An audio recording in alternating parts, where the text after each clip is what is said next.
Hey everyone, how are you doing today?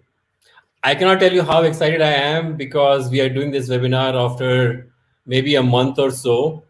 I'm hoping you and your family are doing fine. On behalf of Alliance Play, I welcome you all to this interesting group discussion called How to Bring Predictability to Alliance Business.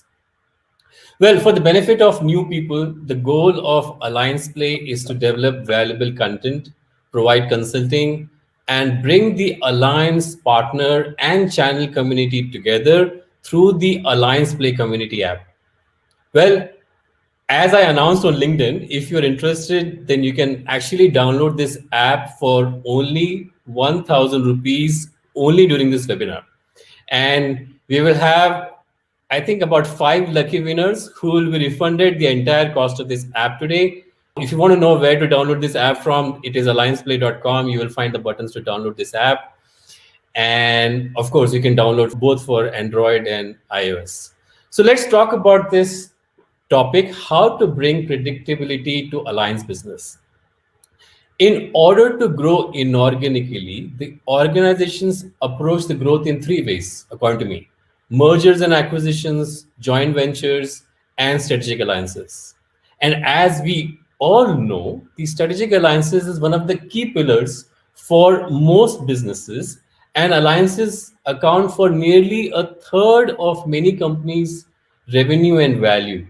Alliances basically are business relationships. They are about who you know in the business and drive engagement towards agreed goals. I'm not going to go in detail about explaining how the alliances business is undertaken, but considering an alliance manager who has to manage multiple stakeholders internally and externally, it is often challenging to predict the pipeline, revenue, and outcomes. I thought of bringing the experts and experienced alliance leaders who can throw more light on this topic and tell us how they do it. So, without any further ado, and by the way, before I invite these speakers and guests on this show, simply, if you get stuck, please refresh your screen. And if you have any questions, please drop the question in the chat or in the Q&A section. We will pick up these questions in the end of the session. And if you really want to buy this app, you can just go to allianceplay.com. During this webinar, we're offering a very special price. Now, I am very delighted to invite Shrikant Subramaniam. He doesn't need any introduction, but I will still do the honors. Shrikant leads the alliances team at TCS. He has more than 30 years of experience with various IT services and product companies, has steered and managed major relationships with companies like Oracle, JDE, PeopleSoft, and he's been with TCS for 19 years. I'm assuming, Shrikant, you must be crossing 20 years already.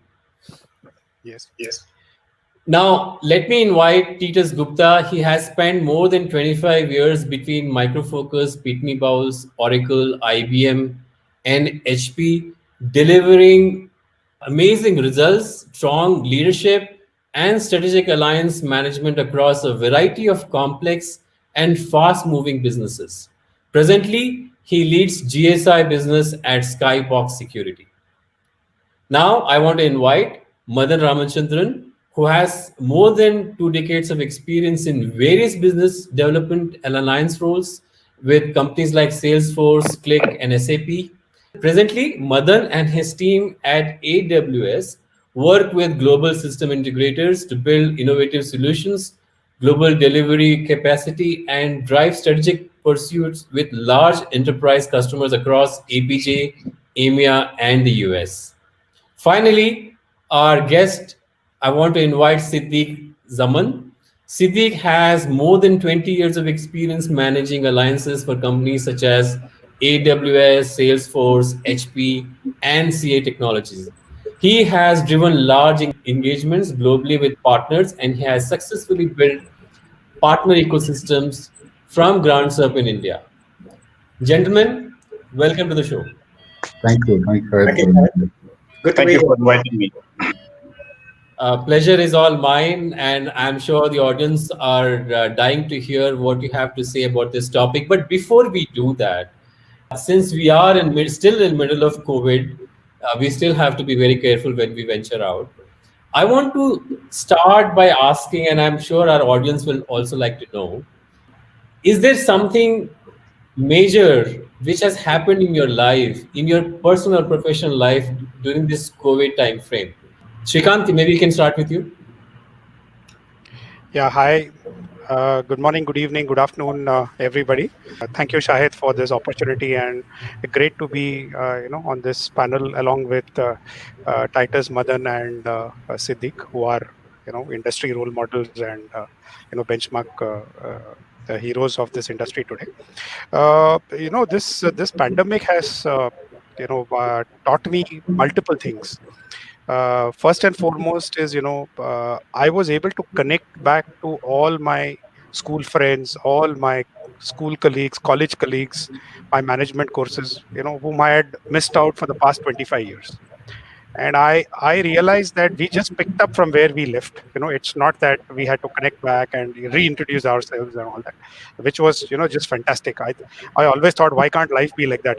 Why can't we have relationships, where we can just pick up and run and not no need to reintroduce ourselves. That was, I think, one great learning. And the second one is the joy of giving is something which I really learned, which I always wanted to, but I wasn't doing it as much.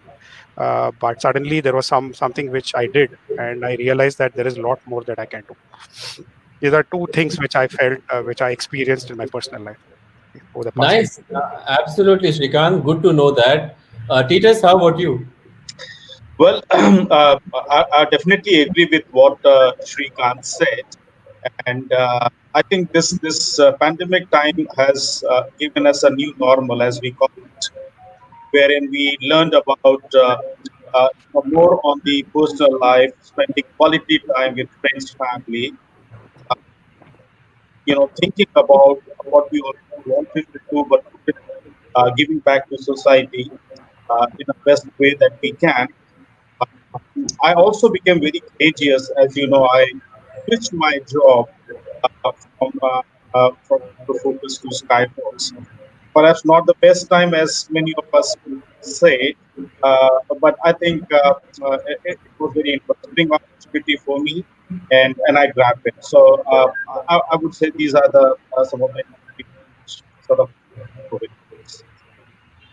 Okay, Madan? Hi, thanks for inviting me, Shahid. Really appreciate it. And this, as always, you create these excellent platforms for people to exchange ideas. So thanks for doing that. I think on the lighter note, Shahid, the major thing for me is my ability to pick up the right set of vegetables from the market has increased. And I think I did mention about that in our last catch up, right? I think I've got better and better at that from foundation level to, I would say, not masters, but just a bit below masters. But I'll get there on the lighter note. But that's an important thing as well. But I would resonate with what Shrikant said, right? The time with family and friends, is something I really have cherished these days. So every Sunday, for that matter, I have a group of my friends going back 20 years from college days. So we end up getting on WhatsApp calls and exchanging what we are doing, which probably earlier was not as frequent as it is happening now. And also the fact that I get to spend time with my kids, that's amazing. Otherwise, we all have been on roads all the time. I think that's another major thing that that has COVID has given me the positive side of it, I would say. Okay, Siddiq, how about you? Yeah, thanks, Shahid, for inviting me. I would say one thing that has changed is that I have moved beyond Maggie and have become a decent cook. So good that I can survive without ordering food for a week. But then the actual thing is that the realization that we continue to work the way we were before, without having going to offices. It's been 8 months now, and I don't think we could ever imagine that we can continue working like this, without an office setup or the way we used to do it before. That was the realization. Yeah. Absolutely. And I think technology has been very helpful in achieving some of these things which we could never imagine, and definitely connecting with family and friends. And now, since we are on the topic of COVID, I want to touch upon a question which is related to COVID. So, face-to-face meetings are essential for relationship management and trust building in an alliance role. So, has COVID any adverse effect on management of alliances or relationship building? It's actually working pretty well. You are able to get very quality time from senior leadership team, from partners community, whom otherwise you perhaps would not get because they're traveling and there's a lot of time that gets consumed in travel and other things. The other thing which happened for me, as I mentioned, that I sort of uh, took this new assignment, and I'm managing all the Indian GSIs, Twitch, as we call them, globally. And some of those GSI partners are new. Could not manage them in past. Uh, the best way for us to start with Indian GSIs is to reach out to the alliance team from the partner side. And I was pleasantly surprised to see the amount of operations that we got in making the connects, in making the introductions. So it has been very smooth. I wouldn't say that COVID has sort of impacted us in terms of not able to meet our team in person. Good to know that it has rather helped, and I've heard from some other people who came on our channel and the show, and like especially Bala, who said actually they've been able to make some meaningful conversations with the senior leadership. What you guys think about COVID impact? Yeah, so I would any day love a coffee across the table, Shahid. I would love to meet the person, right? In person, as they say. There is nothing that can replace that. I'm sure me and many of my colleagues across the industry miss that, right? So, and hopefully when things open up, we'll be able to do that. But I would say when it comes to trust in alliances, it's not just that meeting face to face, but it's the actions that we do for each other. That's been my fundamental principle when it comes to trust. So, what this pandemic has done is it has actually given us an opportunity to help each other a lot more than otherwise, right? Be empathetic towards each other's business goals, personal goals, obviously, because each one of us have difficult situations there. Be empathetic towards that and being able to do that virtually, if not in person, right? So for me, this is a better opportunity to build trust than ever, right? That's the way I would look at building trust during these times. Okay, Siddiq. Yeah, so I would say that it was easy to continue managing old relationships that we had over a call or on Zoom. But then when you're trying to build a new alliance, it is a little challenging when you can't meet a person. Yeah. And COVID, did impact these relationships in the first 2-3 months. But I think everybody aligned at the new way of working, and things are now okay. We of course miss the benefits of personal meetings. Some benefits could be gathering intelligence and also fast tracking a few things when you meet personally, and that is missing right now. Yeah. That's a good point. Creating new relationship was a little difficult. Shrikant, how about you? So,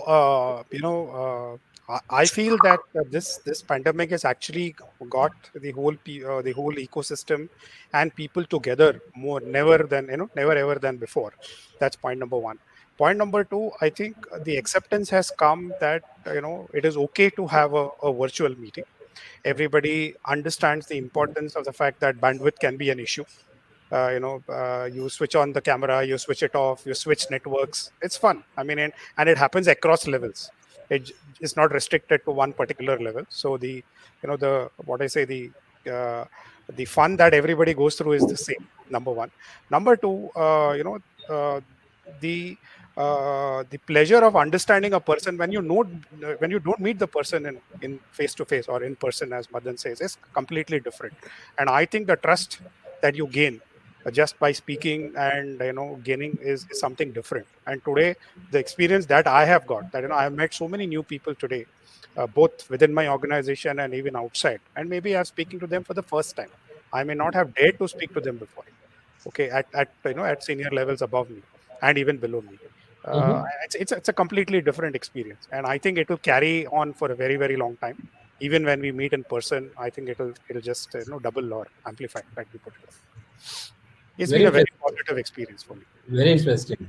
Did you make any change in your style or approaching the customers? And I want to know this because some of the people who are not used to dealing on the phone, a lot of times they like to go and talk to people face to face. I would just like to know if there is something which you did differently during COVID. I can take that. Yeah, sure. Yeah. Quite a lot of things changed. The bigger impact, I think, is the way we work with our teams internally that has changed. We are now more Zoom or phone dependent, which has definitely increased our working hours. And the presumption is that we are always available. But as far as the impact on alliances goes, we have actually started spending more time in talking to partners on the phone. Since, as Titus was mentioning, we have cut down on travel time. Also because there is that so much more pressure now on delivering in a tight business environment. That we have started talking more to partners is what I have experienced. Okay. Anybody else wants to take this? One more point. Yeah, Shrikant. Yeah. What I have seen is the number of arguments have come down drastically. I think we've been able to solve matters or discuss matters more openly and more amicably. I think that's one major change which I have seen, to be honest with you. Okay, that's nice. Good to know. And our audience, if anybody else wants to take a point, I'll let you. Otherwise, we have Paresh Nankani from our audience. He's saying, in my opinion, non-face-to-face meetings has pushed him to bring out his best to build on and winning over the trust. Work better on his offerings so as to get positive response. So basically, now that you know that you won't be able to meet them face to face, you are much more prepared. You have your winning step in front of everybody, right? So it's a good point. For one, Shahid, I am not camera shy anymore. Okay, yeah, that's also, yeah. Okay to come on live things like these, right? Which probably many of us are not so much used to in the normal situation. So that's one big change. Absolutely, I think that's a very good point because we all the human beings usually are camera shy, and but doing these sessions, I'm sure there's a lot of improvement in the way we speak and conduct. I'm sure it has helped a lot of people. Okay, now coming to the core of this title of this event, and I have noticed, especially when we're talking about sales, core sales, direct sales. In order to drive predictability in sales, we talk about lead generation, tracking sales metrics, conversion rate, account management, solution selling approach, all the retaining talent, etc. My question is, do you approach or set metrics for alliances business differently? Anybody? Siddiq, you want to start? Yeah. So some of the metrics that you mentioned, like lead generation and deal registration and QBR, are quite common with alliances also. But typically what we have seen is that, I'm sure everybody will agree that most of the alliance people are gold on partner source revenue and partner influence revenue, which are specific to alliances. Additionally, a lot of people also measure capability development, such as trainings and certifications. And also some of us are measured on joint solution builds. These, I think, are the areas which are very specific to alliances, is what some of the metrics that are measured here. Okay. Anybody else? And if I can build on that, what Siddiq has said is that also probably a long-term shared goal between the alliance partners. It could be reaching an X amount of capacity in, say, next 3 years, or X amount of revenue in 3 years, but together, right? And what would that look like in the next 2 to 3 years time frame? That is also one of the metric I would like to call out. Outside of the ones that we typically plan for the financial year, but a multi-year shared goal is something also we can look at for the partnership. Okay. Okay. Titus, Shrikant, you want to touch on that? Yeah, I mean, I completely agree and concur with what Siddiq and Madan have, have shared. And I would like to add that at least in there is a renewed focus to build a very active pipeline, not a passive pipeline, because many a times you what do you say, you can always create a shadow pipeline and get away. But I think in this times what has happened is the building of the active pipeline has come to bear, and Hmm. that's a big change that I can see. And people or the ecosystems have now started measuring us on our ability to create opportunities, because winning goes back to sales, because giving up the proposals and so many other things which are fall out of goes to sales. But this ability to create valid active opportunities, I think that's one very big matrix which has taken shape in these times. And I'm actually enjoying doing that, because you actually go deeper, you go deep into the opportunity, you go deep into the plans, you go deeper into your GTMs that you want to build, and it is not superficial anymore. Hmm, hmm. Okay. Great. Am I audible now? Is it better Yeah. now? Yes. Yeah, we can. Yes. All right. Yes, I think all of you mentioned very valid points, and we have seen this concept of hunting accounts and farming accounts, right?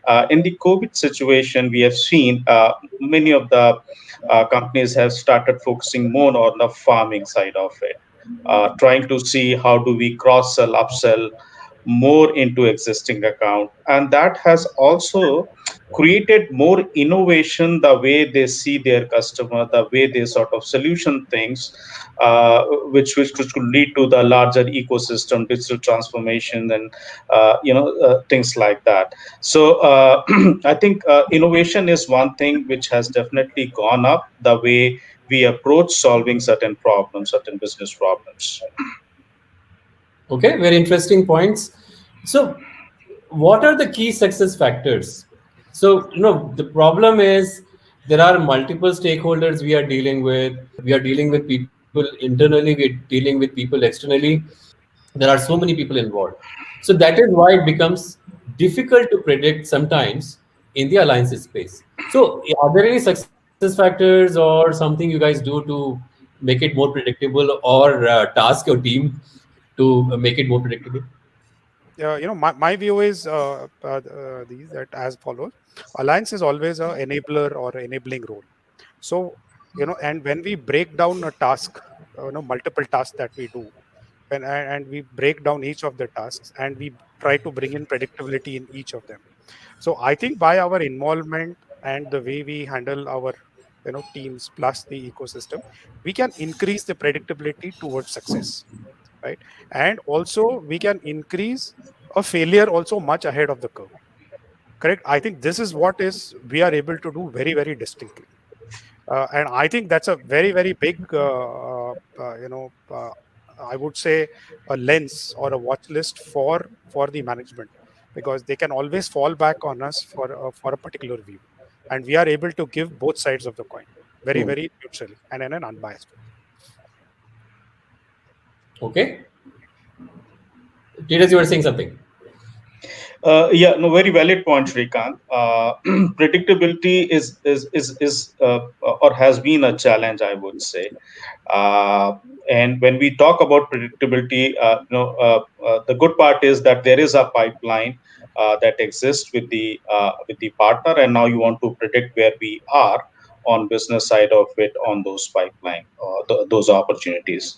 The ideal thing is if there is a process which exists, which is visible to the alliance partner within GSI, then things becomes quite simple. But if there is no process, then it becomes a challenge. Especially if you are in a global scenario, you are collecting information from APJ, from Europe, from US geography, and you are interacting with the alliance side of partner community. Now he is also dependent on getting this information either from the business unit or from the client reps who are front ending.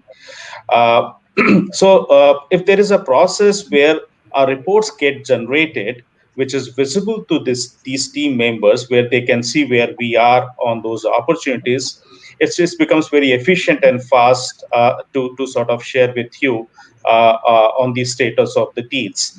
Uh, Another thing which we realized has worked for us is when you ensure that your sales team is engaged with partner sales team.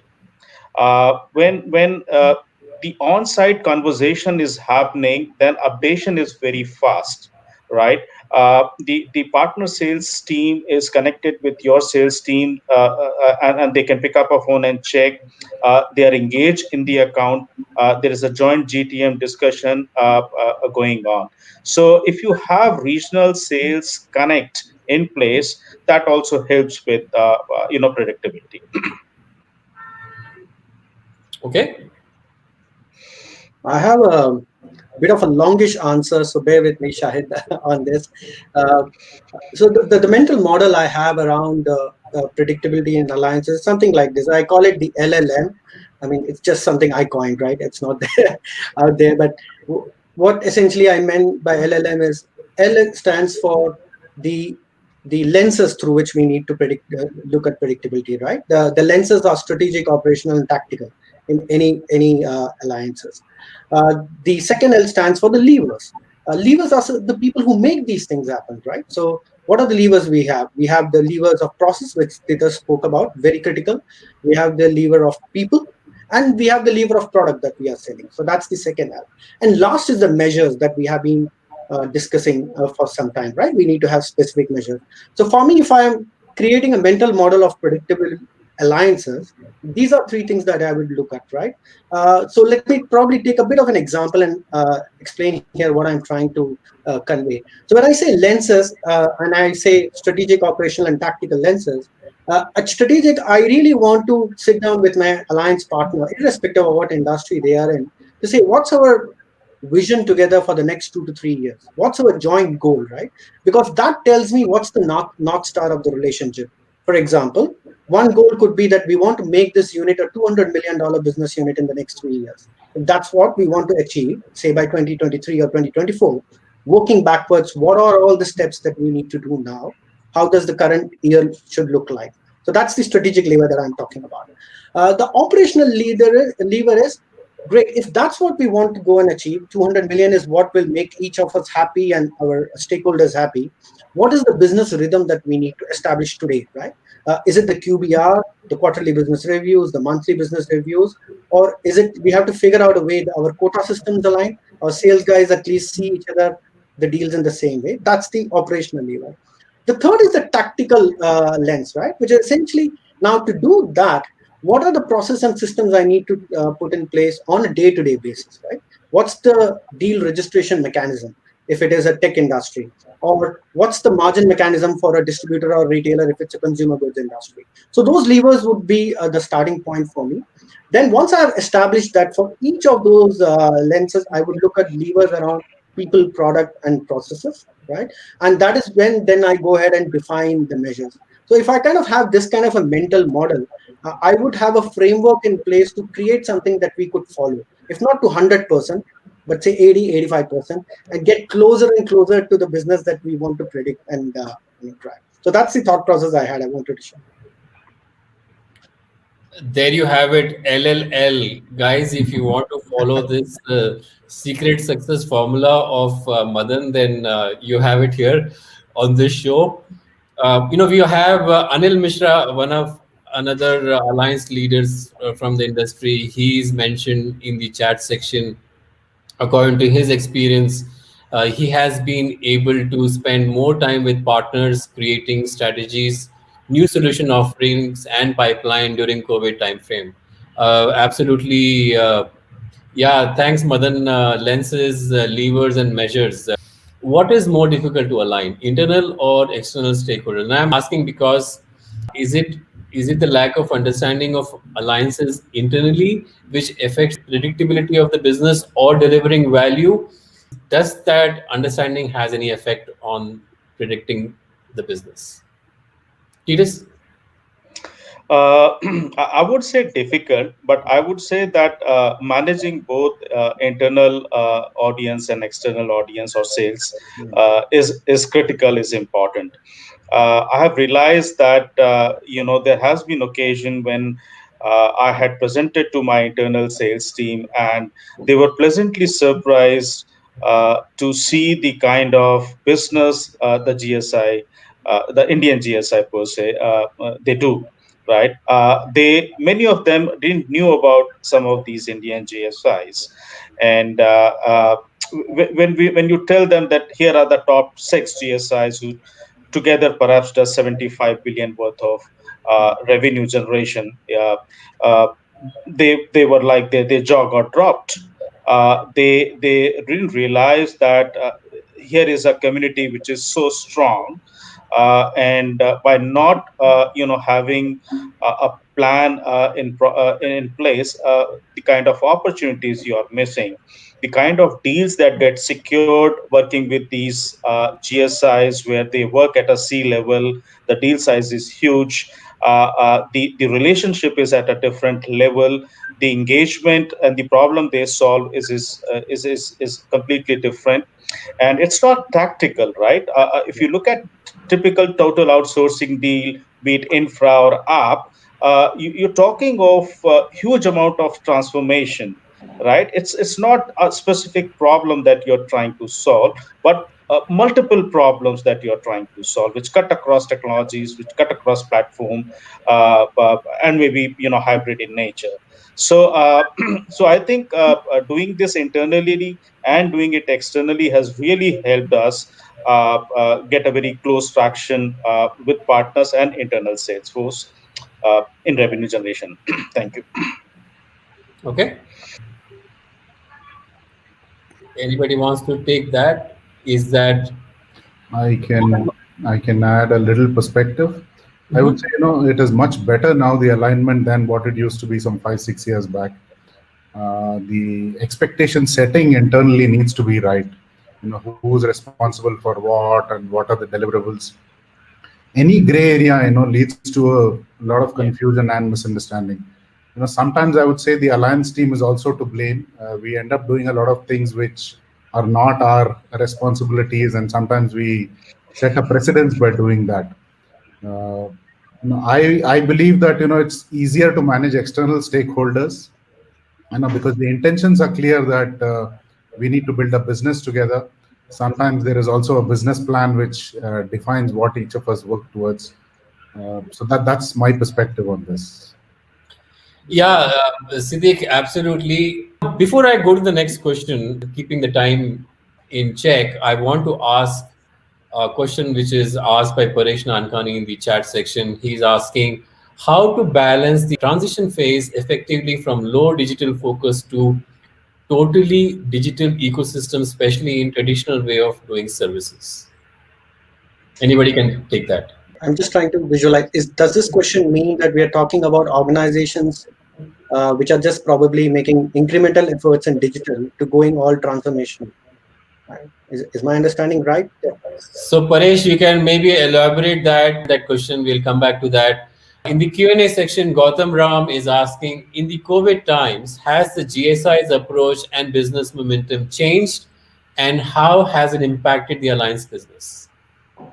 Partly you guys covered, but then what about GSI's approach? Shrikant, maybe you They can. would be the best to answer that. Yeah. Thanks for the question. I think the rigor and the focus of the GSIs has just multiplied that many times, and and what has happened is the change of the market and the way the market has paced and moved ahead. Uh, I think the GSIs have caught it just wonderfully. And that's the biggest change which I see, in all the GSIs, not just in one particular GSI. And the way they have adapted, the way they have changed, where they have shaped, where they have pivoted on to the new models, new business models, new strategies, I think is just amazing. Yeah. And to be honest, lucky that we are in this times and space where we are seeing the second or third, transformation, right, from the Y2K phase, the .com phase, the ERP phase, and now the digital phase. I think it's just amazing. Even I didn't anticipate that change, the focus, the ability, and the resilience is all done simultaneously and parallelly by the GSIs. Just fantastic, I would say. Okay. And if I can give a view from the other side, right? I think the relationship has actually grown upwards, Gautam, so to say. When the whole pandemic started, the COVID thing started. Yes, the revenues did dip, right? I think that was the case for all of us. We had an initial dip in revenue pipeline, but what eventually happened over a period of time was that I think companies started realizing that there can't be a better time to optimize their assets as well as finances than now, right? And when they started looking at that as the motion, they started investing in technology at least, right? And that's when both GSIs as well as product companies started growing more and more towards the later quarters. And we have seen a lot of wins happening, especially right in this quarter and the ones that is planned for later, right?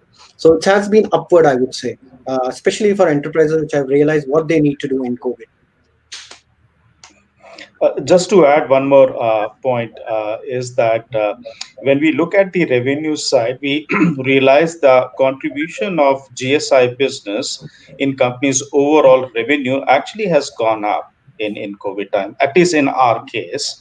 And that has further, sort of forced the leadership team to sort of think that, maybe they need to invest more. Maybe they need to realize that while GSI or the alliance is an overlay role, but there is a lot more which can be achieved given the relationship that exists through alliance route. So so revenue actually has gone up to what it was last year from the GSI perspective. Yeah, and digital transformation, cyber security. There are so many opportunities which are building up. Even during COVID, there has been a increase in spend and requirement of such opportunities.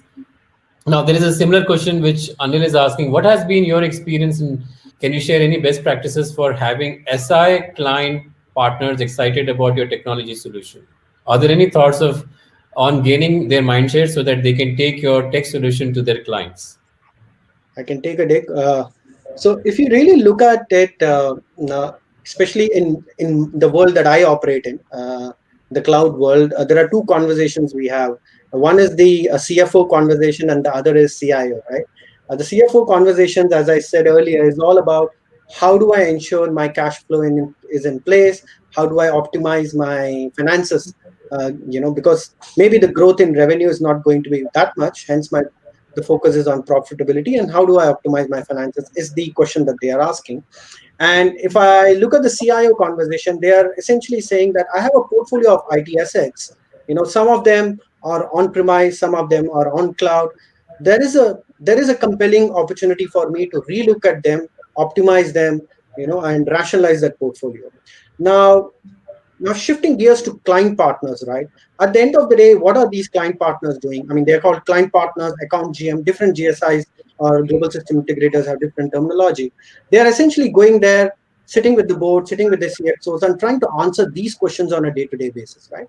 They are sitting there with the customer CXOs, CIO and CFO, trying to answer this. Now, if we can equip them with these answers, I essentially tell them that if you have an ex-customer, say for example, in retail industry, and help them rationalize their IT and finance portfolio through this solution, enterprise solution or technology, I think that way we can help them a lot more. And that's what we are trying to do, to equip them with what is the compelling conversation that a customer CXO would want to have. Okay, that's a good thought. And Sandeep Makwana is asking how important this is in the chat section, by the way. How important has off-the-shelf products helped GSI and OEM in each of their market capture during the last 8 months? Has it helped each other on getting predictable business during COVID phase? Moving forward, not having such products offering, how is it going to affect them?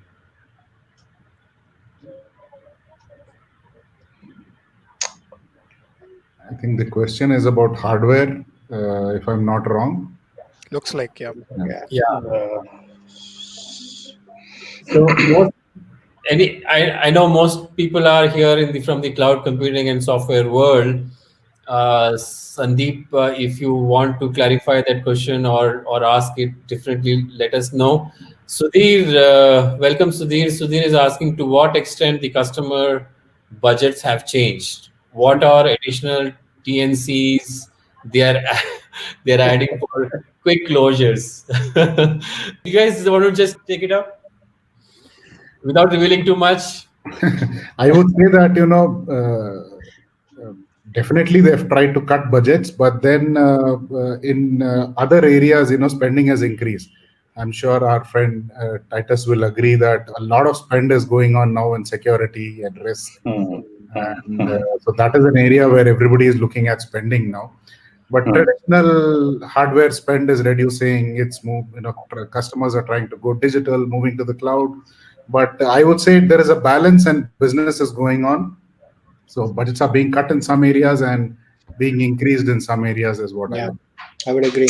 Yeah. I heard from the GSI partners that in many cases customers are renegotiating the existing contracts, which suggests that perhaps they are hard pressed for budgets. They're also looking at some of the clause which sort of helps them from the exit perspective. So while it might be a 5-year contract or 7-year contract, they are looking at certain terms and conditions, which is mutual exit if required. So yeah, different times, so different. I would say steps are being taken by customers, and it has definitely sort of affected a lot of business verticals. I mean, we saw the hospitality industry, the airlines, the auto sectors, which has definitely got affected. Retail has gone up, telecom has gone up. I would say FS is doing fine. So and likewise, different vertical has taken different steps. So yeah. Yeah, see, I would like to answer this question in two ways. If you are operating, I mean, if you are operating in the run the business mode, right? That's where all the costs have been renegotiated, reworked on, because everybody wants to tight and squeeze. But if you are working on the growth and the transformation phase of business, I think that's where the customers are investing, because obviously, just as we are trying to keep and retain our customers, they are trying to do the same with their customers. So if we have to look at insurance, or if you have to look at banking, or if you have to look at automotive, or if you have to look at manufacturing and things like that, so they are also thinking what they have to do to attract their customers or to retain their customers. So if we are part of their experience journey, I think there is budgets to be spent. But if we are part of the place where we are saying, hey, I have 100 servers, I want to make it 50 servers, then for sure whatever Titus said is coming in play. So it's a very good mix of both of these two, which is happening today. Right. Just to what Siddiq said, in the case of cybersecurity, actually we have seen the spend going up. And a reason being, we see a large workforce working from home, and which has actually created certain more security challenges, which GSIs are addressing internally and helping customer address them as well, right? And we saw a lot of ransomware stories coming up. We saw compliance and audit challenges. So from the cybersecurity perspective, I think business has definitely gone up, at least for us. Yeah. And can I answer the previous question if I have time, Sandeep? Yeah, go ahead, Shrikant. Yes. So I think I understand where he comes from, and You're referring to which question, Shrikant? yeah. So his question, I'll just repeat. It says, how important has off-the-shelf products help GSI OEMs in each of their market capture during the 8 months? Has Got it it. helped each other in getting predictable business over COVID phase and all this stuff? Yeah.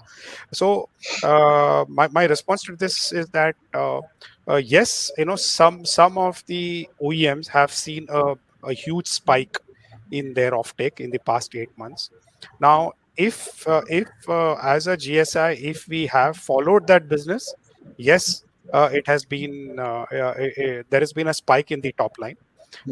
But is there a spike in the bottom line? No, because it has actually squeezed the bottom lines out, because Yeah. there are the processes to get buy those equipments have changed.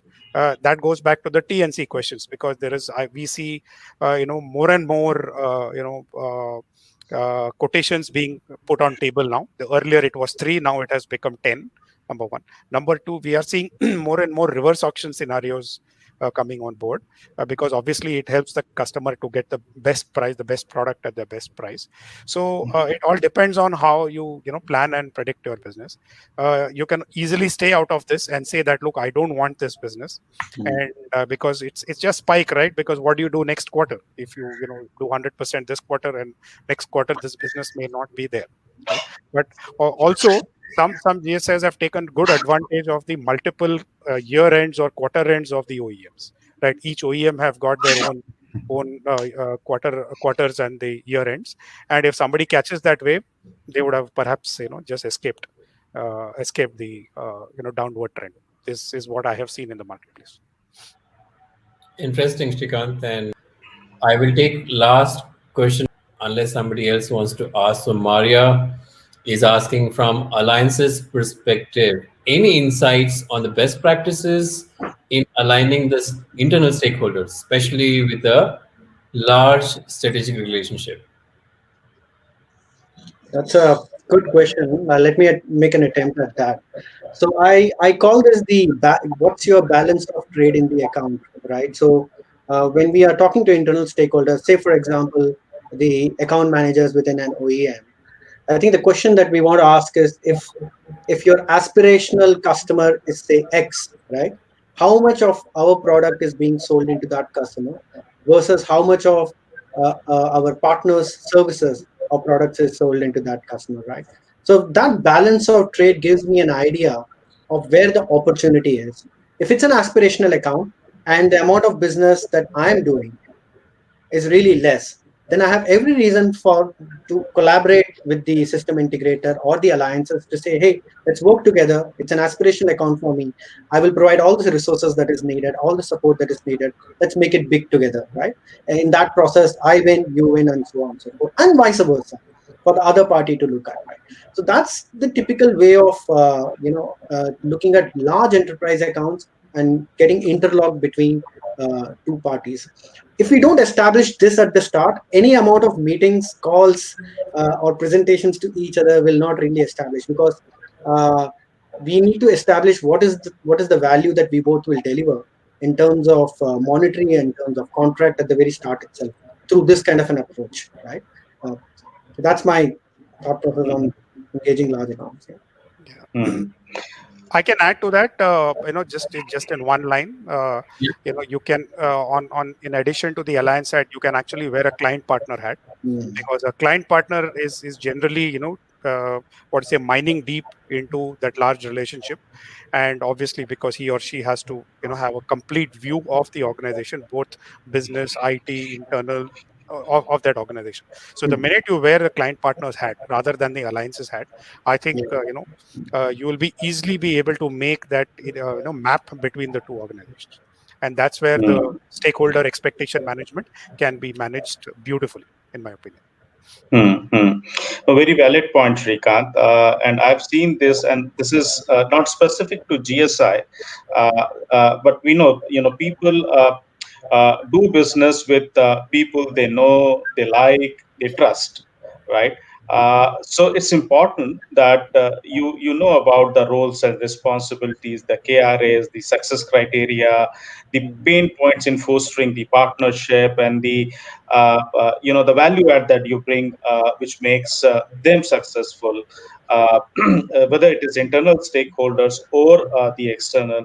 I think this is a very, I would say, thing that has helped and that has worked. There you go, Maria. You got numerous answers for your question. I'm going to take one last question, which is asked by Sudhir, and I also want to reflect upon in these tough times. A lot of people have lost jobs in all the sectors, in all the verticals, and even alliances has been affected. Now, Sudhir is asking, what are the new alliance jobs opportunities which are coming up during these days? Any comments? I was sharing this with someone a couple of days back. I feel the person who is driving strategic alliances or partnerships is no less than a CEO. So, in that sense, that person brings in almost every skill that is required to build a business, right? Building capacity of the partners, or driving growth in terms of revenue, or being the trusted advisor to the CXOs you are targeting together. So for me, an alliance person can actually look into multiple different roles and not just alliance itself. It could be roles which are of general management nature, to run a business unit, to run a set of people and their charter, or roles which are really specific to particular solution areas, because you would have worked in that along with your channel partners, right? So for me, I think it's now more than ever to broad base your role beyond just the walls of alliance per se, and look at it as a larger business role and target roles with it. I personally have hired people in my team who not necessarily come from 100% alliances background, but these people bring in those leadership as well as the quality business acumen which fit into their role, right? That's how I would typically look at the jobs in the current time. Very good advice, Madan, and very valuable. We are done with the questions, by the way. And before I summarize, I just want to quickly do one thing which I promised in the beginning of the session, which is choosing the winner from the participants who will get the app free of cost. And I'm assuming this includes the speakers, but I don't know. Let me see, I'll just bring the screen up, draw from audience. Okay, so spin. You guys can see the screen? Yep. Okay, Mohit Jain. Let me just note it down. Were you able to see the spinning thing? Yeah, we could. Yes. Okay, Yes. I'm going to try again. T.S. Manjunath, congratulations. I hope you guys are still there in the call. I'm going to take a few more. Sudhir, congratulations. I know you are already using this app, so you get a refund for this app. Okay, two more. Sorry, speakers, I don't think your name is here. It's only the audience. That's okay, Shai. Preet, congratulations. Preet was one of our speakers in the show earlier. So Preet, thanks for that and congratulations. Okay, one more. Okay, let's see. Okay, Kiran Kumar. Congratulations, Kiran. Please download this app right away, especially the people who have won it. And we will refund the price for this app. And if you still want to download this app for this special price, which I will probably run it for another 1 hour. If you want to share it with anybody else, please go ahead and download this. This app is going to be the future of community building. And if you want to network with people in the partner space, alliances space, then you will find them here. So with that, I want to thank all the speakers. And before that, I want to point to a comment which Gautam made, where he says, thanks to Shahid and all the panelists for sharing their perspective. That's encouraging and sounds positive. So what he essentially is saying, and I am agreeing with him, is that things are not as bad as it seems. Things are positive. Things are moving in the right direction. Maybe the customers are spending less in one area, but they are increasing their spend in other areas. And no doubt alliances is about face-to-face, having that cup of coffee, building that trust when you meet them and gather information and so many other things. But you can still manage it through a phone call because people understand that's the way to go. And of course, the usage of technology and some of the things which our speakers talked about, I'm hoping it will help you all in building the alliances and building the predictability in a more successful manner. Srikanth, Siddiq, Titus, Madan, Thank you so much for taking our time and spending this 1 hour with us from your busy schedule and talking to the audience and answering these questions. I hope you had as much fun as I did. Thank you so much, Shahid. Thanks for inviting us. Thank you so much. Thank you so much for inviting us, Shahid. It was indeed fun and a great learning for myself. So thank you. So with that, I also want to tell people we are coming with some very interesting sessions after Diwali from Alliance Play. Check out our website, allianceplay.com for more. And wish you a very happy Diwali until we meet next time. To the speakers as well and to all our audience. Until next time, bye-bye. Bye. Okay, everyone. Thank you. Bye.